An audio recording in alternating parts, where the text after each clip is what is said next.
solve for x, dito po, ang gagawin natin ay kokopyahin lang natin ang given sa problem. So we have 2 all over x minus 1, then plus 3 all over x plus 1 is equal to 10 all over x squared minus 1. Kailangan lang po nating i-check ang ating inputs nang sa ganon ay correct din po yung sagot na maibibigay ng ating calculator.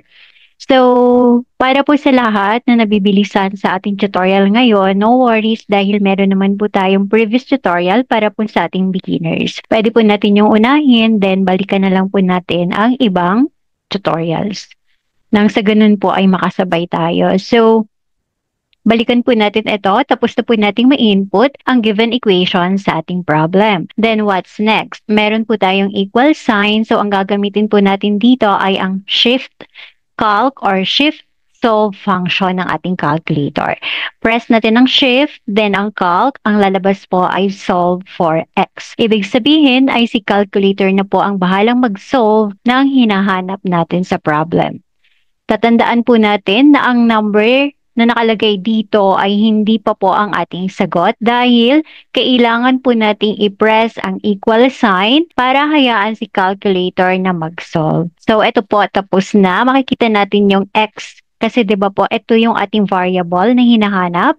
Nasa left side at sa kanan niya po ay ang value which is 2.2. So, x is equal to 2.2. Unfortunately, ang ating choices ay in fraction form. So, press answer, press equal sign, and we have 11 over 5, which is letter B.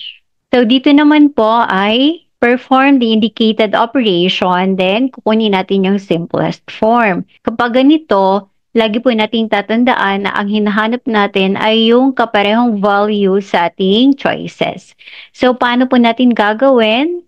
Kokopyahin lang po natin kung ano yung given sa problem. So, we have x squared over y squared minus x squared minus x times y.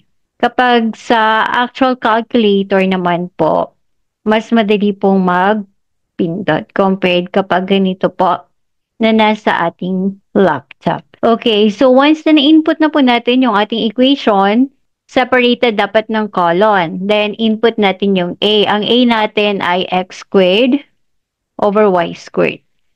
So, dito po, pabilisan lang talaga ng pag-input. Then, letter B is x squared over x times y squared. Okay? So, x times y squared. Letter C, we have x over y. Ayan. Then, letter D. So, yes, lahat po ay ilalagay natin para isahan. Then, may magko-comment na naman po na mas madali ang manual solution. Again, ito po ay para lang sa mga nahihirapan sa ating manual solution. Hindi na po natin mailalagay ang letter D dahil full na po yung memory ng ating calculator. So, hanggang C na lang, then edit na lang natin. Itong C, lagyan na lang natin ng exponent later. Okay? So, once na na-input na po natin ang ating expression at ang ating choices, press po natin ang calc, tatanungin tayo ng value ng x. Dito po ay okay lang kahit anong value. Pero kung follower ko po kayo or subscriber, aware po tayo na ang ginagamit natin ay decimal. So, any number naman, any value will do. Okay? So, dito, so let's say ganito. Ayan. At ang hinahanap po nating value ay 1 over 80. Ito po yung ating expression. Then, press equal sign, lalabas po yung A. So, yun po yung function ng ating colon. So, A is 1 over 6,400, which is hindi po yung ating hinahanap. Hindi rin. At ito po yung kapareho ng ating expression.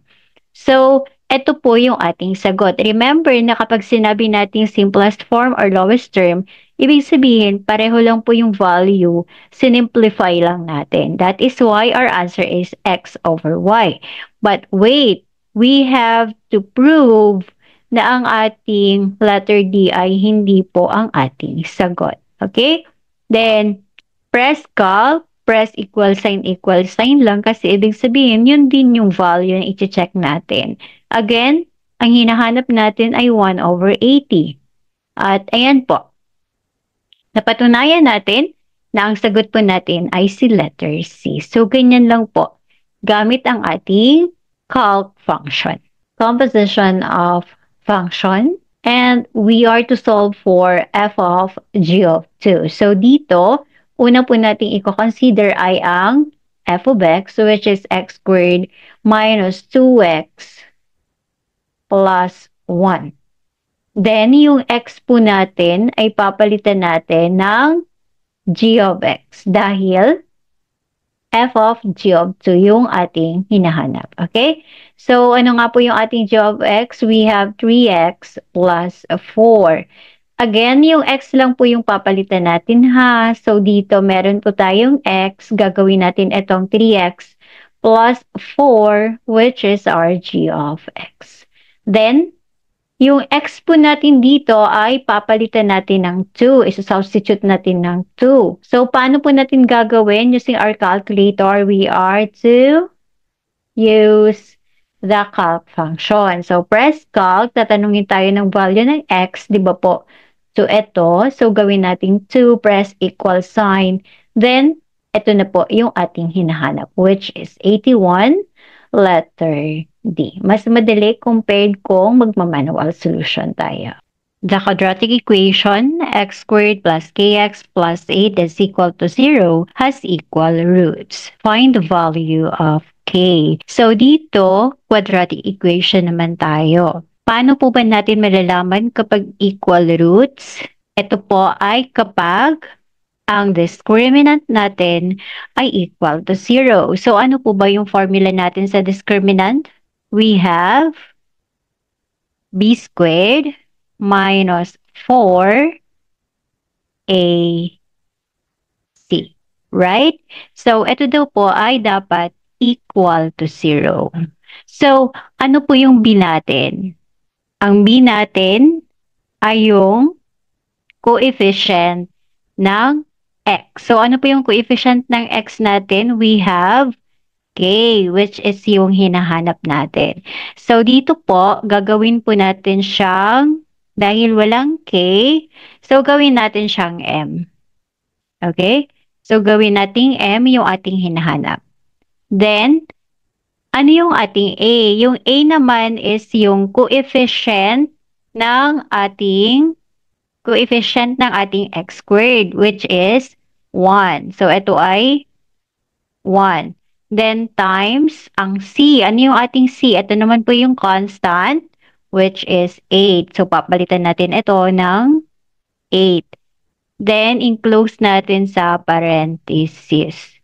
At dahil m po yung ating variable or letter, kailangan po nating i-note. So, dito, lalagay po natin ang comma m.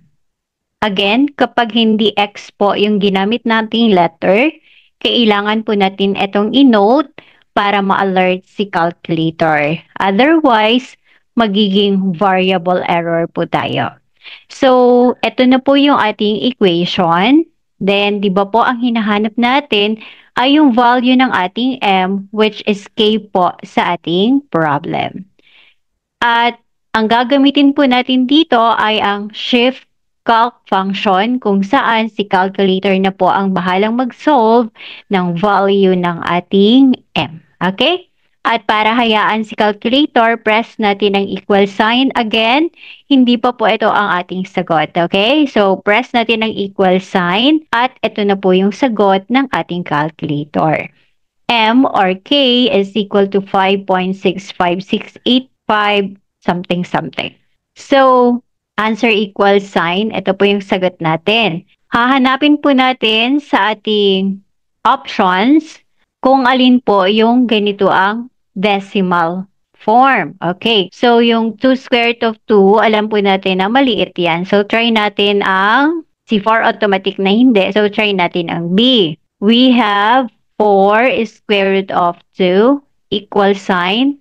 Press SD para maging decimal at ito nga po. Tamang-tama, ito, siyang siya. So, ang sagot natin ay letter B. So, ganun lang. Para patunayan, ang ating 2 square root of 2 is equal to, ayan, mas mababa. Ang square root of 8 naman is this one.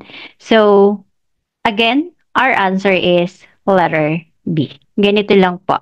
Which of the following is the correct factorization of x cubed minus 6x squared plus 11x minus 6? So we have an equation. Press natin ang mode. We have equation at number 5. Then dito, hanapin natin yung merong cube na exponent or ang exponent na ay 3. So ito po ay number 4. Pansinin natin ang A, ito po yung coefficient ng x cube. Ang B naman ay coefficient ng x squared, ang C ay coefficient ng x, at ang D naman ay ang ating constant. Okay? So, press natin ang 4 at ayan, hihingin po sa atin ang coefficient. For A, we have 1 dahil wala pong nakalagay na value or number.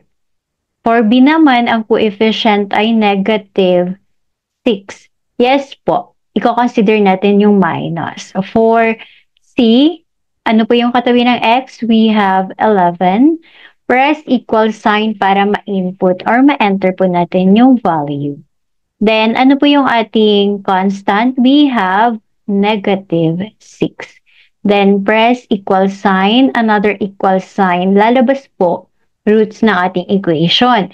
So, yung first root po natin ay 3. Followed by 2 and 1. So we have 1, 2, 3. Remember, ito po ay roots. Samantalang ang hinihingi po sa ating problem or hinahanap ay factorization.